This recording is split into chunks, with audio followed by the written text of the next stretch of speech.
Kulitan! Yes! Eh!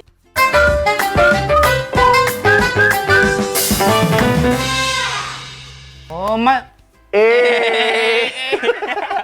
Eh! Ayan. Oo, Madam Bea, ano ba yung inanda mong recipe ngayon? Kasi alam ko ikaw talaga yung, dito, mothering ka ng cooking. Kulitan. Oo, ng kukulitan. Kasi nga natuwa ka sa ating Oo, meatloaf. meatloaf. Tawang-tawa Oo. pa rin talaga ako hanggang ngayon. Ngayon naman ang gagawin natin ay craggets.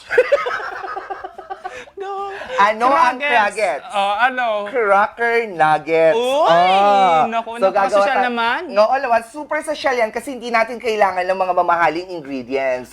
All in all, yung mga ingredients natin, more or less 50 pesos lamang ito. Napakaganda, napakamura, abot kaya. Super na super yan dahil ang mga ingredients lang natin, crackers. Siyempre, hindi magiging craggets yan kung walang crackers. Of course, we have instant noodles, kahit ano yan. Oo. And yung powder niya, kailangan natin yon. And of course, ang itlog. Ayun. Hindi mawawala ang itlog natin dyan. Sigurado yan. Kung makikita po natin, eto ang kalalabasan ng ating gagawin, ang ating craggets. Ay! Ano nga ba yung gagawin natin? Paano ba, Napakasimple madam? lamang yan. Oo, syempre, dun sa ating instant noodles, kailangan lang natin yan i-crack. I-crack. Kailangan crush natin yung noodles natin. As we can see here, ito ay durog na durog na. Ayan, durog na siya ngayon. At, syempre, kailangan din natin Dudurugin. durugin din. I-roll mo para masosyal. Roll.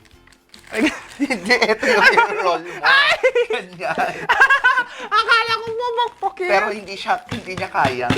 Oo, kaya talagang pupukpukin Talaga, oo. Pero anyway, yun lang ang gagawin natin, Tapos, imimix lang natin, syempre, ang crushed natin na crackers with the crushed noodles as well. Instant yan. Oo, sa mga nagmamadali na tulad ni Mami, Oo. pwedeng-pwede nilang gawin to sa kanilang bahay. Super simple lang naman Oo. Paghahalu-haluin mo lang naman lahat. So, nandito na yung ating crushed na Crackers. And of course, we also need yung seasoning. Yung seasoning ng ating instant noodles, paki-open na. Ayan, habang ako ay patuloy na nagka-crush. Tapos ihahalo natin, madam. Yes, ihalo mo lang yan. Oh. At eto na yung flavoring natin. Amoy chicken. Oh, diba? Ang mahal ng chicken, di ba? Oo. Kaya tipid-tipid na tayo. Kaya nga, ito yung gagawin natin. Pero ano, Oo. 20 pesos to 30 pesos yung tinaas, pero dito sa crackers natin, 50 pesos lang. May nuggets ka na. Oh, Ay, nakakatawa. tapos, ika-crack na natin ang ating egg sa ating mixture. Buong arte. Ayan. So, ilalagay. yung itlog kasi, eto yung nagsisilbing binder. Oo, binder ng ating mixture. And dalawa para tawag dito. Magdikit-dikit siya, mga ka-MB. At saka para mabawasan din yung alat nung mix, yung anong tawag dito. Oo, ng seasoning natin. At least, lasa siyang manok. Di ba? Yes! So, hindi mo kailangan talaga ng chicken just to make this craggets. So, once na-mix na natin ng well, Ay, i-mix mo yan ang bonggang-bongga, madam talaga. At ako'y naluluha na. Ano ba yung ambag ko dito? yan. So, ang gagawin natin after natin itong ma-mix sa JR, Uy. ay gagawin na natin siyang parang Parang nuggets. nuggets. So, kung meron tayong mga molders, it's better. O, pag wala. Yung molders natin, may mga, para magustuhan ng mga may bata, yung mga star. mga parang isda, mushroom shape. O, available yan sa mga sa mga leading bakery store. Oo, Meron pwede. dito sa Baguio, di ba? Ayan. Or kung wala, mag-online ka na lang. Ika-try natin. So, ang shape muna natin ngayon ay spoon shape. Spoon shape ng ating craggets. So, once na nagawa na natin ito, yan. So, yan yung ipo-form mo magiging lang itsura. Ipo-form mo lang siyang ganyan. Once na-formed na siya, in your desired design, like ours is the spoon shape nuggets, craggets rather. Bongga ka din. Walang Walang? fork. Walang Para fork. chicken and fork. Ginagamit naman na natin yung fork. Oo, para sa ating craggets. So, mantakin mo kung ilan yung nagawa natin. Sa isa lamang sa isang instant noodles, 2 crackers. So, ilan na yan? 4 na yan, di ba? Oo, kasi- Meron pa. So, more or less nasa... Mga 6 to 7 oo. or 8. Oo, depende yan sa laki ng gagawin mong design mo. Pero at least we already have 5. 7! O, kaya pa. Kaya pa. Winner, o, di ba? Oo, 7 Super nga. tipid. Ayan. Tapos, ang gagawin lang natin dito afterwards ay ipiprito mo lang siya kay MB. Super easy. Ayan na siya. We have 7. 7 nuggets already na pwede nang pag-share ng buong family. O, di ba?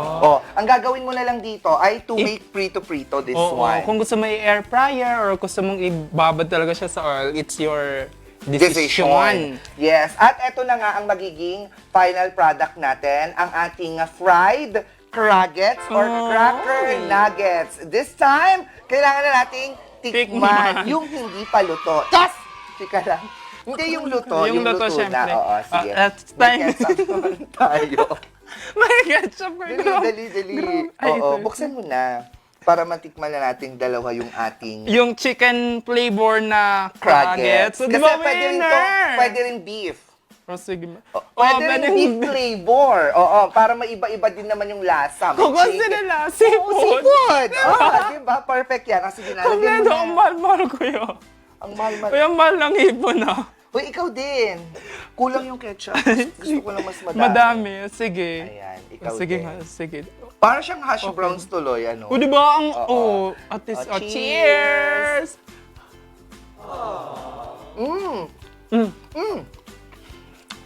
Fairness, no? In fairness, it's yummy!